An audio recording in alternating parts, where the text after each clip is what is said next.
We've done a lot of phrasal verb videos on this channel, and we've run through the course of most of them that stick to one theme. So now it's time to just give you a bunch of random ones and see how you do. Let's do it.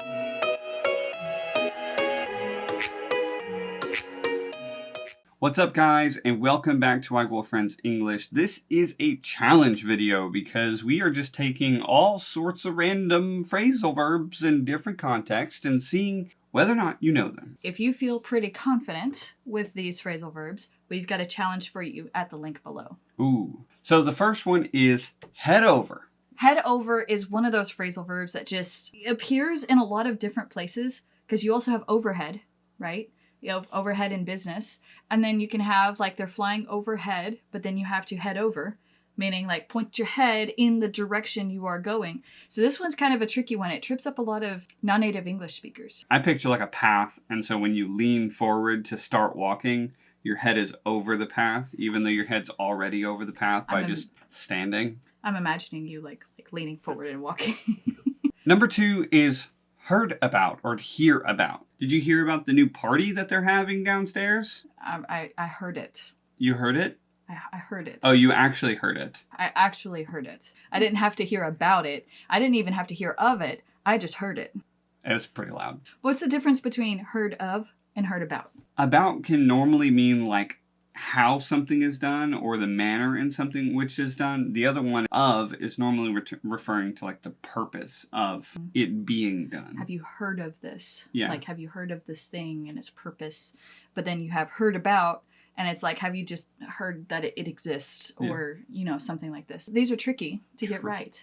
I do not envy you guys that did not grow up listening to English. So actually, the third one is heard of. And so have you heard of this? And so getting this about and of separate is actually really tricky. There's a lot of crossover. Sometimes you can use either one, but a lot of times we can't flop back and forth. So if somebody said, hey, have you heard of Skillet? It's like, yes, I've heard of that band. I've heard of the Skillet band. But have you heard about Skillet? My question would be, what happened to Skillet? Right? What's the news? What's the news? What's new with them? It's not a question of, do I know them or have I ever heard of them before? It's going to be more like something has happened to them. So this about has a bit more of a story behind it, where of is more of a, you know, state of matter. Do you know it exists? Next one is hold back. Ooh, to like hold back your emotions. Or hold me back. Hold me back. So this hold back has a very physical meaning, right? You can hold somebody back, but then you can also have this intangible meaning of holding back emotions or feelings or holding back words. We can use it this way as well. Sometimes people will just leave it at hold back. I'm holding back. This might refer to like the amount of energy they have or their effort or their time investment, money poured into something. They could be holding back anything. Knowing which one it would be knowing the context. This is a really good one to show how the physical meaning of holding a person back from something also has a more intangible way to say, I'm holding back my investment until I see where the market's going. Another H word is have over. Ooh. To like have people over, have guests over. It's weird. Can we have like games over? Can we have like objects over? Not really. But we can have animals over. I could have my friend's dog over while they go on vacation. Have over doesn't define necessity though, right? It's like a get to, not a have to. Which is funny because it's a have word. I think of it more of like possession, but that's even weirder to think this being is... I possess them right now? Well, not possession.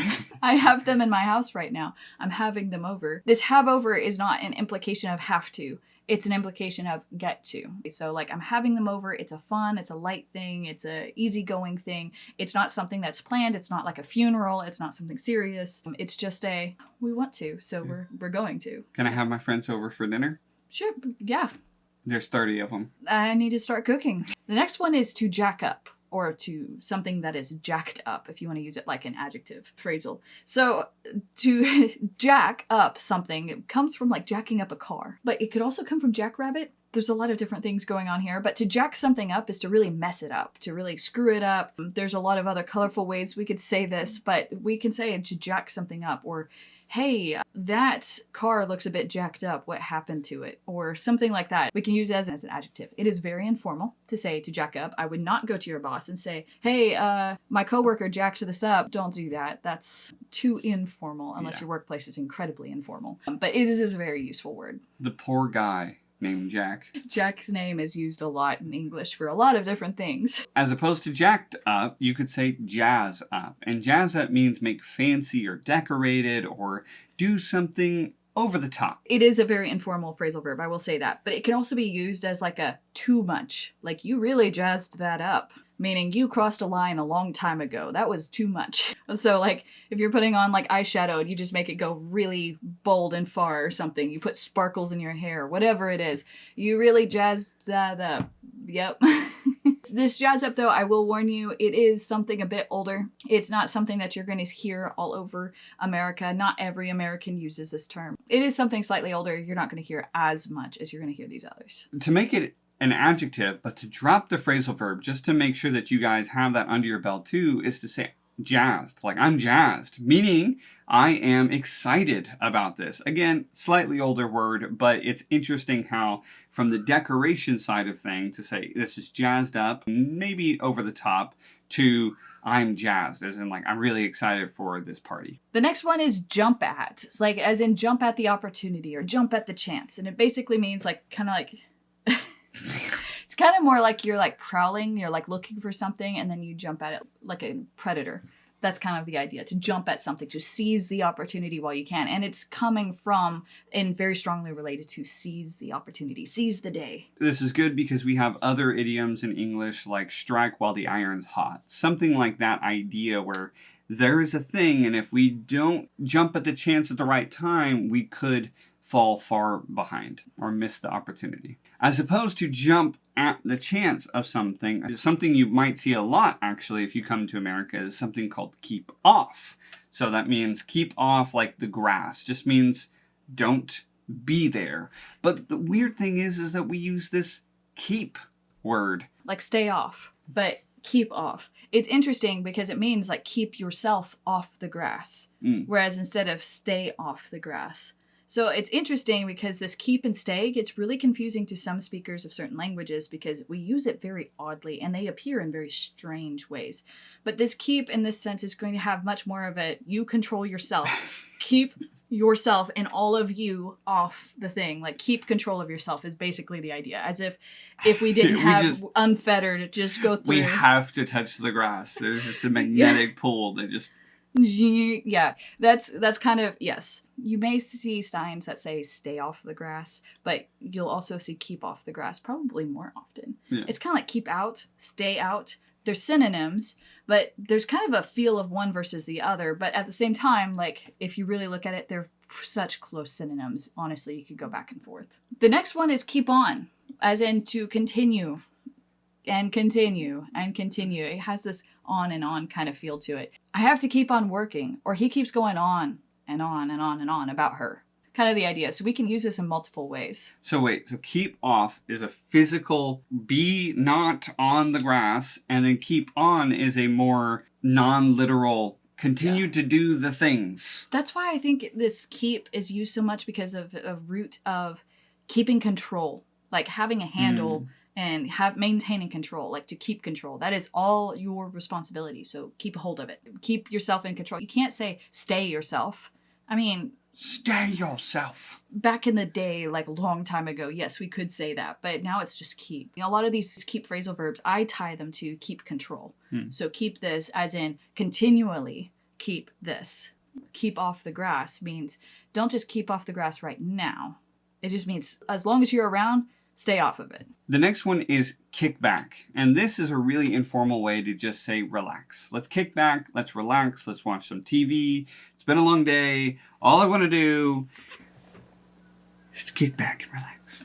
Please. Yeah. This kickback has a visual image of like kicking your feet up, right? Which we can also say that, by the way. That's another phrasal verb for free right there. But you can put your feet up. It's kind of the idea. So when you kick back, the idea is you do recline, but then your feet go up as well. The next one is kiss up to. To kiss up to is not a nice phrasal verb to use. It means somebody's really flattering or buttering up the boss or something like this. They're really saying a lot of sweet words, nice words, kind words. They're flattering to get something usually. So to kiss up to somebody is a very informal way to say like they're flattering somebody to get something. Especially in a negative way. Especially in a negative way, yes. This is not a nice term. Next one is light up, like light up the Christmas tree, for example. Or let's light up some torches tonight so that we can have a dinner outside with our friends. It does have a bit of a fire idea to it sometimes. Like to light it up. We can say that, and that would be like a much stronger, like set it on fire is kind of what it means. We also have this light up as in make people light up, make people feel happier, make them up,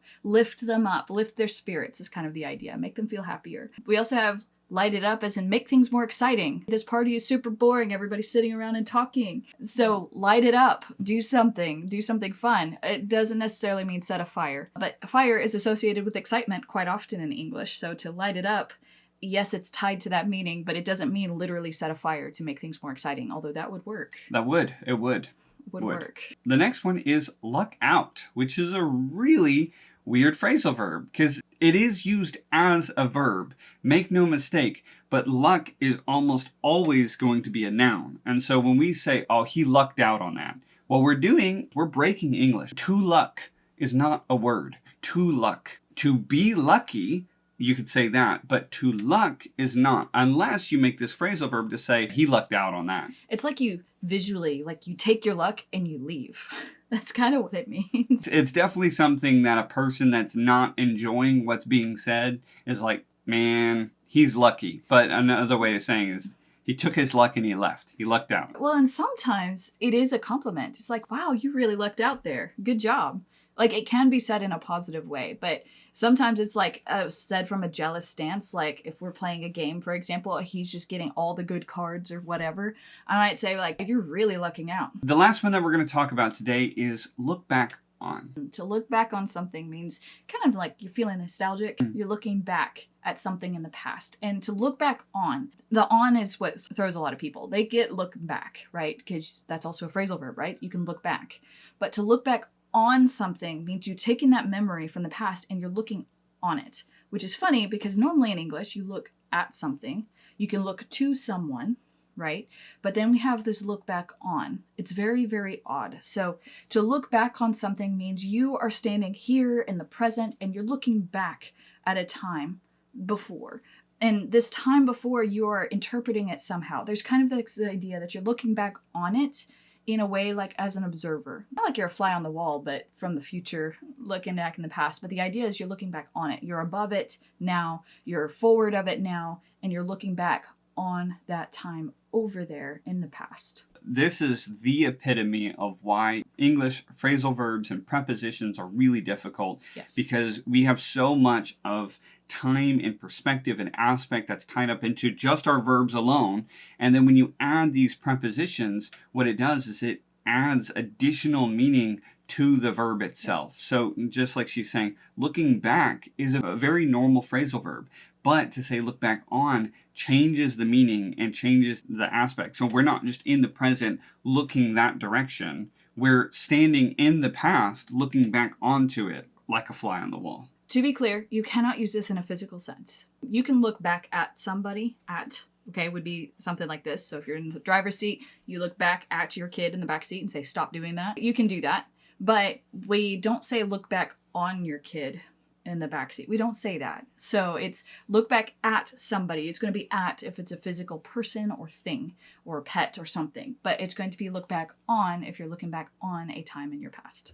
Tricky. All right, guys, that's all for this video. Don't forget about the challenge that we'll have in the description below for you to have some more practice with these phrasal verbs, because when they're bunched up like this, when they're all mixed together, it can be really hard to kind of differentiate them and get the context right. So we have a challenge worksheet for you below. All right, guys. Thank you so much for watching. Catch you on the next one. Bye.